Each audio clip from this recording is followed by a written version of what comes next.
like it was yesterday. My first quilt.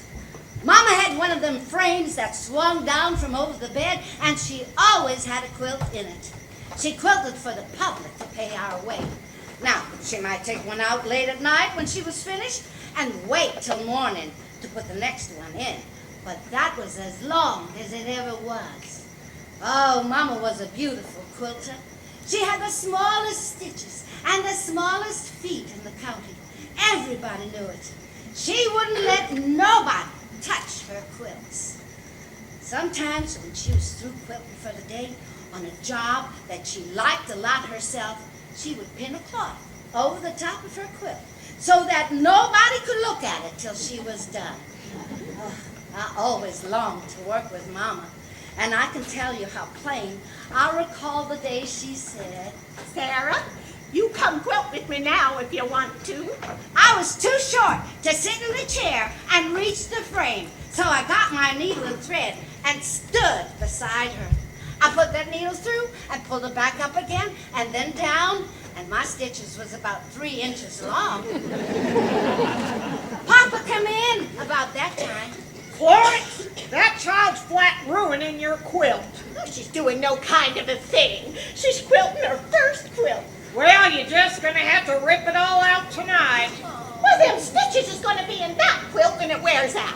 All the time they was talking, my stitches was getting shorter and shorter. Keep on going. Keep on going, keep on going, keep on going. I remember when I was about 4 years old, the neighbor's baby died.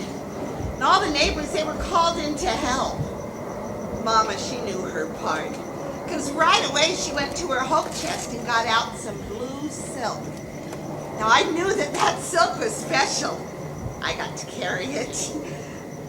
When we got to the neighbor's house, some of the women, they was in the kitchen cooking. All the men, they was outside making the casket. Well, Mama and 3 other ladies, they set up the frame. And they began to quilting. They quilted all day. First, they made a lining for the casket. And then they made a tiny quilt out of that blue silk to cover the baby. Children come, thread the needle, oh children. Danny, come over here and sit by me. It's time I showed you something. This here's my scrap bags. They're full of pieces of fabric I've been saving through the years. Different sizes, colors, and textures. Different ones of our family. I always appear it from out of one of these bags. Oh, I haven't seen this one for a while. This here belonged to your great Aunt Mildred's Sunday go-to-meeting dress. Lord, she sang high. You could always pick her voice right out from the choir. You know, the one that's always a little too high. That was Aunt Millie. Well, when I'm making my quilt top, I take these pieces of scrap and I cut them into triangles, squares, or other shapes. They fit together like a puzzle to form the pattern that I want. Then I sew them together, and that's called quilting. No, piecing. So, when I pieced my whole quilt top, I put the bottom lining of the frame, the cotton back in between, and my quilt top overall. Then I sewed the 3 layers together, and that's called quilting. Right!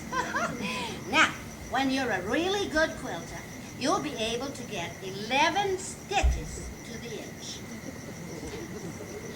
Would you like to keep that? Yes, please. It's yours. Well, I have a lot of full scrap bags now, and I keep them sorted out real neat. So, if you ever need to find anything, and I'm not here, you should have no trouble. Now, these are all darks. I've always had plenty of darks. I use them if I need a shaded area in the block, or log cabin patterns have lots of those. And sometimes I set off my bright patterns with a solid dark block of fabric with no design to it at all. Some call it a plain block. Others call it a shadow block. Now go on.